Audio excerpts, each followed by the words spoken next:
semua, selamat datang kembali di Kisah Channel. Pada kesempatan ini, Kisah akan membahas tentang percobaan pembunuhan terhadap Presiden Soekarno, atau yang dikenal dengan tragedi Cikini.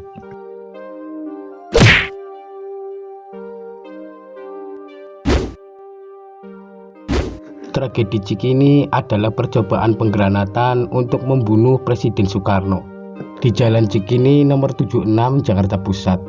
Peristiwa ini terjadi pada Sabtu malam 30 November 1957. Upaya pembunuhan ini didalangi oleh Yusuf Ismail, anggota pemberontak Darul Islam atau Tentara Islam Indonesia. Ia bersama rekannya melemparkan 6 buah granat ke arah Presiden Soekarno. 5 diantaranya meledak dan menewaskan 10 orang anak sekolah dan menciderai 48 orang. Beruntungnya Presiden Soekarno dan kedua anaknya Guntur dan Megawati selamat dari insiden tersebut. Tragedi pelemparan granat di perguruan Cikini diduga bukan hanya sebuah aksi teror biasa, melainkan bertujuan untuk menyingkirkan Soekarno dari kursi kepresidenan. Pada masa kepemimpinan Soekarno, banyak orang yang merasa tidak puas dengan kondisi politik yang terjadi saat itu. Akibatnya tercetus sebuah upaya untuk melakukan pembunuhan terhadap Soekarno. Salah satu cara yang digunakan adalah dengan cara melemparkan granat. Ide ini sendiri tercetus ketika salah satu pelaku tengah melihat mobil Presiden Soekarno di perguruan Cikini pada 30 November 1957. Saat itu sedang ada perayaan hari jadi perguruan Cikini yang ke-15. Kebetulan kedua anak Presiden Soekarno, yaitu Guntur dan Megawati, juga merupakan murid di sekolah tersebut. Kedatangan Soekarno ke perguruan Cikini tidak hanya sebagai orang tua dari kedua anaknya, melainkan juga atas undangan khusus dari Kepala Perguruan Cikini, Sumadji Muhammad Sulaiman, dan Direktur Percetakan Gunung Sari Johan Siri. Akhirnya para pelaku memutuskan untuk melemparkan granat kepada Presiden Soekarno untuk membuatnya jatuh dari jabatannya. Pada 30 November 1957 sedang diselenggarakan perayaan hari jadi perguruan Cikini yang ke-15.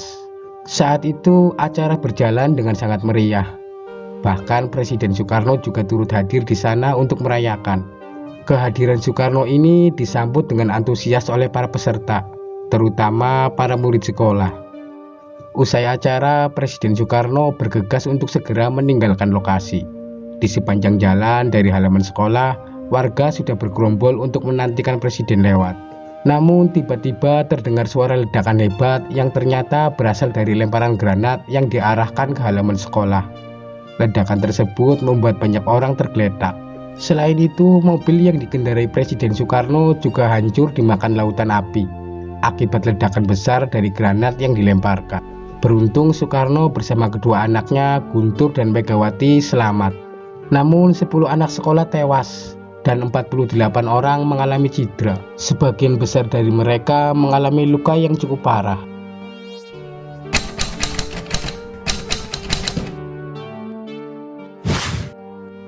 Pasca penggranatan tersebut, Presiden Soekarno dengan amarahnya segera memerintahkan pengejaran terhadap para pelaku pelemparan granat. Ia juga meminta untuk dilakukan penyelidikan terkait dalang di balik peristiwa tersebut. Akhirnya hanya dalam kurun waktu kurang dari 24 jam, para aparat dan intelijen negara berhasil menangkap 4 pemuda yang diduga sebagai pelaku aksi teror tersebut. Mereka adalah Yusuf Ismail, Saidon bin Muhammad, Tasrif bin Hussein, dan Muhammad Tasin bin Abu Bakar. Berdasarkan penyelidikan terungkap bahwa keempat orang ini adalah penghuni asrama Sumbawa yang juga berlokasi di kawasan Cikini dan anggota dari pemberontak Darul Islam atau Negara Islam Indonesia. Selain mereka, rupanya Kolonel Zulkifli Lubis, mantan Wakil Kepala Staf Angkatan Darat, juga dicurigai sebagai otak dari tragedi tersebut.